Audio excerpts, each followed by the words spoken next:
دیکھیں بنیادی طور پر بات یہ ہے کہ ہم وہ تمام پولیٹیکل پارٹیز جو کہ اپوزیشن میں بھی ایک فارم پہ اکٹھے رہے، اور جب یہ اتحادی حکومت بنی اس میں Pakistan Peoples Party, J U I اور دیگر وہ پارٹیز بھی تھیں جو کہ پہلے حکومت میں شامل تھیں، ہمارے ساتھ اپوزیشن میں نہیں تھی، لیکن جب ہم حکومت میں تھے تو وہ آئے، جس طرح سے کہ ایم کیو ایم تھا اور دیگر باپ پارٹی تھی۔ دیکھیں موسٹلی پارٹیز جس طرح سے اگر آپ پی ایم ایل این کا ذکر کریں، جے یو آئی کا کریں، پاکستان پیپل پارٹی کا کریں، یہ وہ تمام پارٹیز ہیں جو کہ الگ الگ الیکشن مینیفیسٹو رکھتی ہیں اور ہمیشہ ایک دوسرے کے مد مقابل جو ہے الیکشن کانٹیسٹ کرتا ہے۔ ظاہر ہے کہ اب چونکہ الیکشن موڈ میں تمام پولیٹیکل پارٹیز کمپین چلا رہی ہیں، تو وہ کوئی نہ کوئی ایسا بیان ظاہر ہے پیپلز پارٹی کی طرف سے آئے گا جو کہ ان کو سیاسی طور پر فائدہ دیتا لیکن علی ہو گور بلوچ صاحب، یہ یا صرف نہ بیان بھی نہیں دیتا ہے، ہو۔ یہ تو الزام ہے کہ پاکستان مسلم لیگ نون کو وہ تمام تر حمایت حاصل ہے جو کنسرن کوارٹرز کی طرف سے ریکوائرڈ ہوتی ہے، اور پھر جس وقت نواز شریف صاحب نے یہ کہا کہ لکھ کر رکھ لیں کہ اگلے الیکشنز مسلم لیگ نون جیتے گی، تو اتنا زیادہ قوی اعتماد اور یقین کیسے ہے؟ اور پھر بلاول صاحب تو یہ بھی کہتے ہیں کہ ایک ہی جماعت کو پتہ ہے الیکشنز کب ہوں گے، اور وہ نون لیگ۔ نہیں دیکھیں، میں اگر آپ سنیں تو میں آپ کی دونوں باتوں کا جواب جو ہے کوشش کروں گا کہ مدلل اور مختصر ٹائم میں۔ جی پہلے آ جاتے ہیں کہ بلاول صاحب نے الزام کیا لگایا۔ ایک تو بنیادی بات یہ ہے کہ نگران حکومتیں قائم ہو چکی اور الیکشن کمیشن کا کام ہے کہ وہ حکومتوں کے ذریعے تمام پولیٹیکل پارٹیز کو لیول پلینگ فیلڈ دے۔ ظاہر ہے جب پارٹیز مد مقابل الیکشن کانٹیسٹ کریں گی تو وہ ایک دوسرے پر ظاہر ہے کچھ نہ کچھ تو الزام لگائیں گے۔ سیاست کرنی ہے، ووٹ حاصل کرنا ہے، اگر پیپلز پارٹی نے پی ایم ایل این کے مقابلے میں لینا ہے، جے یو آئی کے مقابلے میں لینا ہے، دیگر پارٹی کے مقابلے میں ووٹ لینا ہے، تو وہ وہی بات کریں گے چاہے اس بات میں صداقت نہ ہو جو ان کو سیاسی طور پر سوٹ کرے۔ اور اگر جو جہاں تک بلاول صاحب نے بات کی ہے کہ کوئی ڈیولپمنٹ سکیمز کا ذکر کیا جو کہ آپ نے انٹرو میں سنوایا ہے کہ جناب جس طرح سے کہ دیگر صوبوں میں بلوچستان کے پنجاب میں اگر آن گوئنگ اسکیم چل رہی ہیں تو سندھ میں رکی ہیں، اگر ان کے اس قسم کے کوئی تحفظات ہیں اور اگر وہ جائز ہیں تو وہ الیکشن کمیشن سے دور کر لیتے دیکھیں علی گور بلوچ صاحب، ہیں۔ میں کلیئرلی آپ کے لیول پروگرام پلینگ فیلڈ نہ ملنے کا شکوہ بلاول صاحب کو ہے یا پیپلز پارٹی کو ہے؟ نون لیگ کو تو ایسا کوئی شکوہ نہیں ہے نا؟ دیکھیں بات یہ ہے، اگر تو بلاول صاحب کو کوئی الیکشن کمپین کرنے سے روکا گیا ہے، کسی جگہ پر کوئی ریلیاں نکالنے سے روکا گیا ہے، کسی جگہ پر جلسہ کرنے سے روکا گیا ہے، کوئی اس قسم کا قدغن ہے تو وہ پھر بلاول صاحب کو وضاحت کرنی چاہیے۔ لیکن اگر صرف پولیٹیکلی الزام لگانے کے لیے کوئی بات کی ہوئی ہے تو میرا خیال ہے کہ وہ ایک پارٹی کے لیڈر ہیں، وہ تو پھر میں سمجھتا نہیں، ہوں میں کہ تو آپ وہ سے یہ ایک جاننا چاہ رہا ہوں سیاسی کہ آپ کو بات تو ہے۔ ایسا کوئی شکوہ نہیں ہے کہ آپ کو لیول پلینگ فیلڈ نہیں مل رہی؟ دیکھیں جب الیکشن میں جائیں گے، ابھی تک الیکشن کا شیڈول نہیں آیا، الیکشن کا شیڈول اناؤنس ہوتا ہے اور اگر کوئی چیزیں ہمیں دشواریاں یا رکاوٹ محسوس ہوئی تو ہم ذکر کریں گے۔ پہلے سے ہی اس چیز کا واضح، ہاں جب 2018 کے الیکشن ہوئے تھے تو پری پول ریگنگ شروع ہو گئی تھی، لوگوں کو توڑ توڑ کے دوسری پارٹیوں میں شامل کیا جا رہا تھا، ہماری لیڈرشپ کے خلاف جھوٹے مقدمات قائم کیے جا رہے تھے اور وہ صاف دھرنے دیے جا رہے تھے، چائنا پریزیڈنٹ کا پاکستان میں آنا جو ہے تاثر وہ یہ نا مؤخر کہ ہو گیا اس تھا۔ وقت یہ سب کچھ نون لیگ کے خلاف ہو رہا تھا، اب ہو رہا ہے تو نون لیگ کے حق میں ہو رہا ہے، یعنی مخالف پارٹیوں کا یہ اعتراض ہے کہ اب یہ سب کچھ نون لیگ کے لیے ہو رہا ہے جو 2018 میں آپ کے نہیں خلاف ہو رہا تھا۔ دیکھیں، جن لوگوں نے 9 مئی کو پاکستان میں آگ لگائی ہے وہ تو یہ بات نہیں کر سکتے، اور نہ ہی ہم اس پارٹی کو میں سمجھتے ہیں کہ سیاسی پارٹی اس لیے تسلیم نہیں کرتے کہ ان کا یہ جو ایک مطلب ہے کہ انہوں نے جو قدم اٹھایا پاکستان جلانے کا، اس قسم کا تو پاکستان کے بدترین دشمن اور دہشت گردوں نے بھی اس طرح سے نہیں کیا جس طرح سے انہوں نے پاکستان کو قابو کیا۔ اور جہاں پر دیگر باقی پولیٹیکل پارٹیز ہیں، میرا خیال ہے کہ ان میں سے کوئی پارٹی بھی یہ گلا نہیں دے سکتی، تو اس طرح پیپلز پارٹی کو بھی نہیں دینا چاہیے۔ جو آپ کہہ رہے ہیں کہ الیکشن کی ڈیٹ کا وہ 90 دن کا مطالبہ کرتے ہیں، اگر الیکشن کمیشن 90 دن میں الیکشن اناؤنس کرتا ہے تو ہم باقیت پولیٹیکل پارٹی جانے کے لیے تیار ہیں۔ یہ کام الیکشن کمیشن کا ہے کہ وہ ڈیٹ دیں گے، اچھا ہم تو باقیت علی گور پولیٹیکل صاحب، پارٹی گرینڈ تیار ہیں۔ مشاورتی اجلاس ہوا پاکستان مسلم لیگ نون کا، اور مسلم لیگ نون کے قائد نواز شریف صاحب نے بذریعہ ویڈیو لنک خطاب بھی کیا، اور اب وہ خطاب that is out in the media now.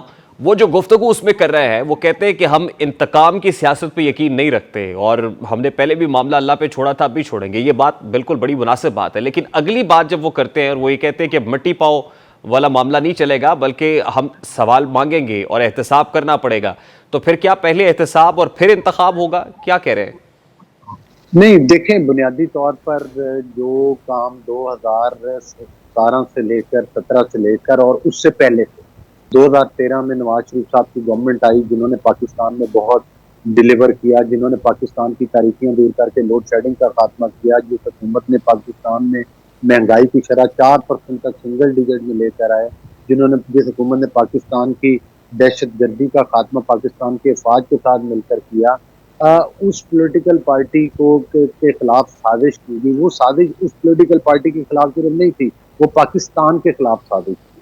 اور جن کرداروں نے آئی ٹی ایس سسٹم بند کیے, پولیٹیکل انجینئرنگ کی, نون لیگ کے لوگوں کے اوپر مقدمات قائم کیے, جھوٹے مقدمات, اور ساتھ ہی ساتھ دھکیل کر دوسری پارٹیوں میں لے کر گئے لوگوں کو, اور جنہوں نے پاکستان کو معاشی طور پر اور سیاسی طور پر تباہی کے دہانے پر پہنچا دیا بلکہ تباہ کیا, تو ان کرداروں کے بارے میں ہم ضرور بات کرتے ہیں کہ ان کرداروں کو جو کہ ایکسپوز ہو چکے ہیں ان کی اب رسپانسبلٹی فکس کرنی چاہیے, ان لوگوں کا احتساب ضرور ہونا چاہیے.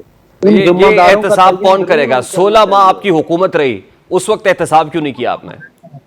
دیکھیں, بات یہ نہیں ہے کہ حکومتیں احتساب کرتی ہیں, یہ کام اداروں کا ہوتا ہے. اور دیکھیں جس طرح سے کہ 9 مئی کے واقعات, لیکن آپ کی حکومت نے, شہباز شریف صاحب نے تو یہ مطالبہ نہیں کیا اس وقت کہ جس وقت ان کے پاس پاورز تھی.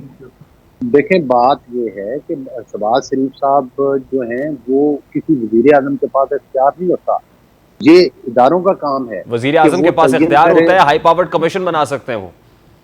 نہیں دیکھیں, وہ کمیشن اب بننا چاہیے. اگر ہم اپنی حکومت میں ہوتے ہوئے یہ کمیشن, آپ نے دیکھا نہیں کہ جو واقعات اس وقت ہوئے ہیں, جس طرح سے کہ جو 9 مئی کے واقعات ہیں, جس طرح سے فارن فنڈنگ کیس تھا, جس طرح سے توشہ خانہ کا کیس تھا, جس طرح سے دیگر کیس کھل کر سامنے آئے, تو اس میں ہماری حکومت نے کردار ادا کیا. نہیں, میں تو ان پرسنالٹیز کی بات کر رہا ہوں کہ جن کے احتساب کا مطالبہ اب آپ کے قائد کر رہے ہیں, تو ان کا احتساب اس وقت کیوں نہیں ہو سکا؟ دیکھیں بات یہ ہے کہ ان میں جو کردار ہیں, جس طرح سے کہ جنرل فیض کا ذکر کیا جاتا ہے, جنرل باجوہ کا ذکر کیا جاتا ہے, تو اس ادارے کے اندر اپنی ایک اکاؤنٹیبلٹی کا, جس طرح 9 مئی کے بعد. لیکن یہ معاملہ آپ نے اس ادارے کے ساتھ ٹیک اپ کیا. آپ اگر میری بات مکمل ہونے دیں تو پھر میں آپ کو جواب دوں گا. میں تو دیکھیں علی خواجہ صاحب, میں تو آپ سے یہ جاننا چاہ رہا ہوں کہ یہ محض بات ہے, یہ محض بیانیہ ہے, یا واقعی احتساب چاہتے بھی ہیں؟ نہیں بالکل. جن لوگوں کا نواز شریف صاحب نے بڑا کلیئرلی جو ہے اس چیز کا مطالبہ کیا کہ جن لوگوں نے بھی یہ پولیٹیکل انجینئرنگ کی ہے, ان کرداروں کو, وہ تو اللہ کے فضل و کرم کے ساتھ جو ہیں وہ آٹومیٹکلی ایکسپوز بھی ہو چکے ہیں, وہ کٹہرے میں بھی آ چکے ہیں. 9 مئی کے واقعہ میں سب سے پہلے پاکستان کی افواج نے, آپ کو پتہ ہے کہ ان لوگوں کا کہ جنہوں نے کوئی سستی کا مظاہرہ کیا یا انہوں نے سمجھا, تو آپ نے دیکھا کہ سب سے پہلے انہوں نے اپنی اکاؤنٹیبلٹی کی. اسی طرح سے اب جوڈیشری میں جسٹس فائز عیسیٰ صاحب آئے ہیں, اور انہوں نے جو ہے وہ آتے ساتھ ہی جو اقدامات اٹھائے ہیں ان کو پورے پاکستان کے لوگ سراہ رہے ہیں. تو ہم ان سے بھی توقع کرتے ہیں کہ اگر جوڈیشری کے لوگوں نے کوئی اس طرح کا بھیانک کردار ادا کیے ہیں تو وہ اپنے ادارے کی وساطت کے ساتھ ان کا احتساب کریں. دیکھیں پاکستان کے ساتھ جو کھلواڑ کیا گیا, جس کے بعد پاکستان کی معیشت تباہ ہو گئی, جس کے بعد پاکستان میں غربت اور افلاس میں ڈیرے ڈال دیے, جس طرح سے پاکستان کی سیاست میں انتشار پھیلایا گیا, کیا ان لوگوں کو اس طرح سے مٹی ڈال کے آگے چلنے والی پالیسی اپنائیں گے؟ تو پھر تو میں یہی تو پوچھ رہا ہوں کہ کیا کریں گے سر, کیا طریقہ ہوگا؟ آپ کی حکومت تو, آپ پاور تو آپ کے پاس تھی. وہ ہر ادارہ جو کہ ان کرداروں میں جس ادارے سے ان لوگوں کا تعلق ہے, ان کو چاہیے کہ وہ اپنے ان لوگوں کو کٹہرے میں لائیں اور ان سے جواب مانگیں. جو ساس والی ویڈیو آڈیوز ہیں وہ کسی ڈکی چھپی. ثاقب نثار صاحب کو تو پبلک اکاؤنٹس کمیٹی کے اندر بلایا تھا, وہ نہیں گئے, پھر آپ نے کیا کیا اس پہ, تعلیمی کارروائی کیا کی؟ دیکھیں ثاقب نثار صاحب اگر نہیں گئے ہیں تو یہی تو بات ہے. جو جب یہ بندیال صاحب تھے, انہوں نے مسلسل پارلیمان ایک ادارہ تھا, اس کی بار بار بندیال صاحب نے تحقیق کی. سر ثاقب نثار صاحب سابق چیف جسٹس ہیں, عمر عطا بندیال صاحب سابق چیف جسٹس ہیں, اب وہ ایک عام شہری ہیں, سٹیزن آف دا کنٹری ہیں. مطلب ان کے خلاف ادارہ کیا کرے گا؟ اب تو ادارے سے ان کا، اب تو وہ عام شہری ہیں، تو آپ کی حکومت تو ان کے خلاف کارروائی کر سکتی تھی۔ دیکھیں ظاہر ہے کہ اب وہ چیف جسٹس سے ہٹ گئے ہیں، تو جو بھی اب نیکسٹ حکومت آئے گی، ابھی نگران حکومت ہے، یہ بھی کر سکتے ہیں۔ اگر یہ نہیں کریں گے، میرا اگر سوال ہماری تو آپ حکومت سے ہے نا آئے سر، گی، آپ کی حکومت نے کیا کیا؟ ہماری حکومت اگر آئے گی تو ہم ضرور ان سے جواب پوچھیں گے۔ جو بھی قانون اور آئین جس چیز کی اجازت دیتا ہے، وہ اس کے مطابق ان کے خلاف ان سے ضرور پوچھا جائے گا، اور اس کٹہرے میں ان کو کھڑا ہونا پڑے گا، اور اس کٹہرے میں ان کو کھڑا کیا جائے گا۔ ان سے پوچھا جائے گا کہ آپ ساتھ کی سہولت کاری کیسے کرتے رہے، آپ جو عمران نیازی کی سہولت کاری کرتے رہے، اس طرح پاکستان کی تاریخ میں کبھی نہیں اچھا، ہوا آپ یہ کہہ کہ رہے ہیں کہ یہ ایک آدمی احتساب کو اس وقت ہوگا عدالت جس نے وقت آپ کی ریمانڈ دیا حکومت ہو۔ آئے گی؟ جب عدالت نے ریمانڈ دیا ہو تو ریمانڈ کے دوران ایک مجرم کو چھوڑ دینا، یہ مطلب ہے کہ یہ کس قانون اور آئین میں لکھا ہے، یہ ذرا مجھے بتا دیں۔ اچھا، یہ تمام چیزیں ایکسپوز ہوں گی وقت کے ساتھ ساتھ، اور ان لوگوں کے گرد گھیرا تانگے گا دو چیزیں جو بھی اس کے ذمہ دو دار۔ چیزیں کلیریفائی کر دیجیے گا۔ ایک تو میاں صاحب نے یہ کہا کہ ان 4 ججز کا احتساب ہونا چاہیے۔ وہ 4 پاناما بینچ میں تو 5 ججز تھے جنہوں نے وہ فیصلہ دیا تھا، تو ان 5 میں سے کس ایک کو کلین چٹ ملی آپ کی طرف سے؟ دیکھیں کسی کو بھی کلین چٹ نہیں ملی، وہ 4 ہوں یا 5 ہوں، میاں صاحب نے یہ بات کی ہے۔ ظاہر ہے کہ وہ جن کے ذمہ دار سمجھتے ہیں وہ اس کے بارے میں بہتر جانتے ہیں۔ جتنے بھی جج ہیں 4 اور 5 سب کو کٹہرے میں آنا چاہیے، اور جو بھی ذمہ دار ہیں ان کے خلاف کارروائی ہونی چاہیے۔ اور یقینی طور آپ کس طرح سے سکلین مافیا کہا گیا، ثاقب نثار کا کردار کیا آپ سمجھتے ہیں کہ پورے پاکستان نے دیکھا؟ وہ کسی سے ڈکا چھپا ہوا تھا، کس جگہ پر انہوں نے سہولت کاری نہیں کی، کس طرح سے ان کی وہ آڈیو ویڈیوز لیک ہوئی، کس طرح سے وہ واٹس ایپ گروپ اچھا کے علی اوپر گوھر اے صاحب، آئی ٹیم بنتی رہے۔ لاسٹلی سر، جنرل فیض کی بات تو پہلے ہوتی تھی، سابقہ D G I S I کی، اب جنرل قمر جاوید باجوہ کی بات بھی کی ہے میاں صاحب نے، تو کیا مطالبہ کرتے ہیں آپ دونوں ان دونوں پرسنالٹیز کے خلاف؟ دیکھیں میاں صاحب جو ہیں وہ انہوں نے جب گجرانوالہ کا جلسہ ہوا تھا اس وقت بھی انہوں نے جو ہے وہ باجوہ صاحب کے بارے میں کہا تھا، اور ظاہر ہے کہ میں تو سمجھتا ہوں کہ باجوہ صاحب جو ہیں وہ بنیادی طور پر یہ سارا کچھ ان کے زیر نگرانی ہوا۔ اس وقت وہ بالکل آرمی چیف تھے جب یہ سارا کچھ جو ڈرامہ رچایا گیا، جس طرح سے وہ مطلب اس وقت نواز شریف صاحب نے کیا کہا تھا جس بات کو بہانہ بنایا گیا کہ ہم اپنا گارڈ ٹھیک کریں۔ آج کی ہماری جو فوج کی قیادت ہے وہی کام آج کر رہے ہیں کہ سب سے پہلے جس طرح سے کہ آج آپ دیکھ رہے ہیں کہ سمگلنگ کے اوپر دیگر چیزوں کے اوپر جب ایکشن لیا جا رہا ہے تو پاکستان کو بہتر نتائج آ رہے ہیں۔ یہی میاں صاحب کا مطالبہ تھا کہ اپنا گارڈ ٹھیک کرے۔